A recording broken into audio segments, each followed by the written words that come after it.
Hi and welcome to Dave's Classic Collectibles. Today we're going to have a look at the 1/12 scale Bianti. It's a HSV or Generation F VF GTSR. It's the first 1/12 scale we've done, and we decided to do it because there's been a bit of hype around with the new 1/12s kicking around with a couple of manufacturers making them.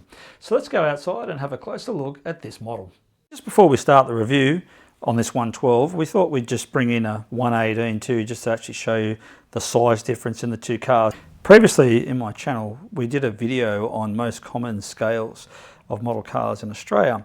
I briefly touched on the 1/12, but today, because we've got one here, I just thought I'd do a comparison and also show you the 1/18, so everyone gets a bit of an idea actually of the size difference. So obviously the white car is the 1/12 scale, and they're basically 40 centimetres, give or take, and about 15 centimetres in width. Whereas our 1/18 scale here is down to about 27 centimetres long and 10 centimetres wide. So obviously it is a VF Commodore, it is a Director, it's not a W1, but it's still a Commodore and still a VF Commodore. So very, very interesting. You can see it's quite remarkable, the difference in size, where pretty much the 1/18 sits pretty much in the wheelbase length of the 1/12 scale.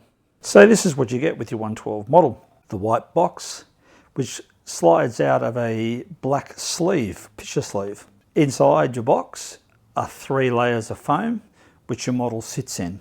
And I have to say, it packages very, very well. Also in your box, you'll get an envelope, which has the COA in it. There are only 280 made, and this one is number 2. So this is the history and significance of this car. So it's a VF Series 2, and the HSV version was called a Gen F. So this is the HSV GTSR. Came with a 6.2 litre LSA supercharged motor, delivering 435 kilowatts at 740 newton meters of torque. Standard with this car was a 6-speed Tremec TR6060 gearbox, and it was optioned with a 6-speed automatic. They also got upgraded brakes and seats as well over just the standard GTS. Just before we start the review, I just wanted to do a shout out to Rowan from Sheriff Minis Cars, who's lent me this car for today, because I actually do not collect 1/12 scale cars. So thanks very much, Rowan, for lending me this car. Now this model is also actually for sale there at Sheriff's, and it's actually got a nice build number. It's number 2, and they only made 280. So he has that there for sale. So thanks again, Rowan. Okay, so we have a closer look at this model. So far there's been 3 different colours released by Bianti.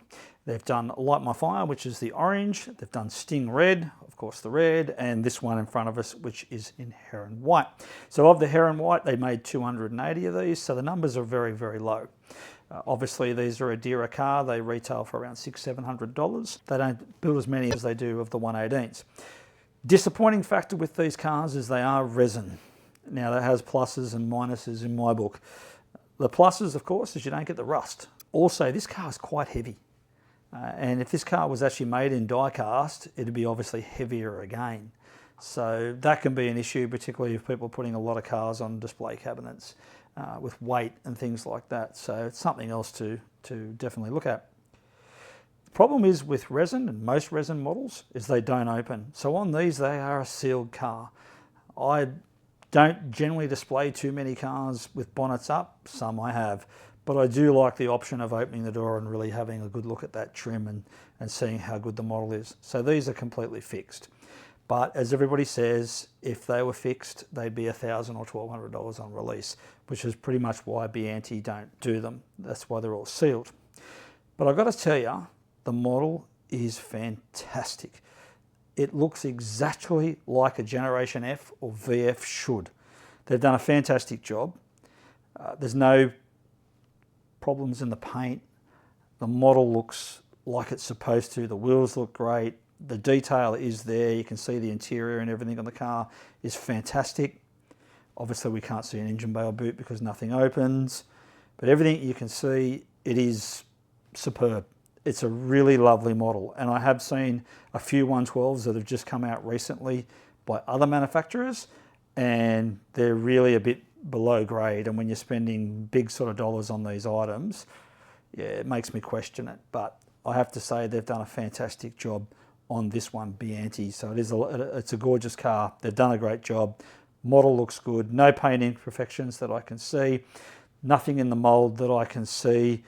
Everything looks good. The grille, the wheels, the brake calipers, the interior, it all looks the way it should. So well done, Bianchi. It's probably one of the nicest Bianchi models I've actually seen of recent. So they've done a great job on this model. Well, that's it for today's episode. I hope you enjoyed our first look at a 112 scale model, the HSV GTSR W1. There's a few things that were really good about this model, as we mentioned, and I hope you enjoyed it. And a few people are definitely starting to like, or definitely quite a lot of talk about the 112 models that are out and coming in the very near future.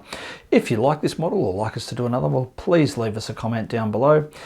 If you liked it, please thumbs up. Subscribe to the channel would be absolutely fantastic. Until next time, happy collecting.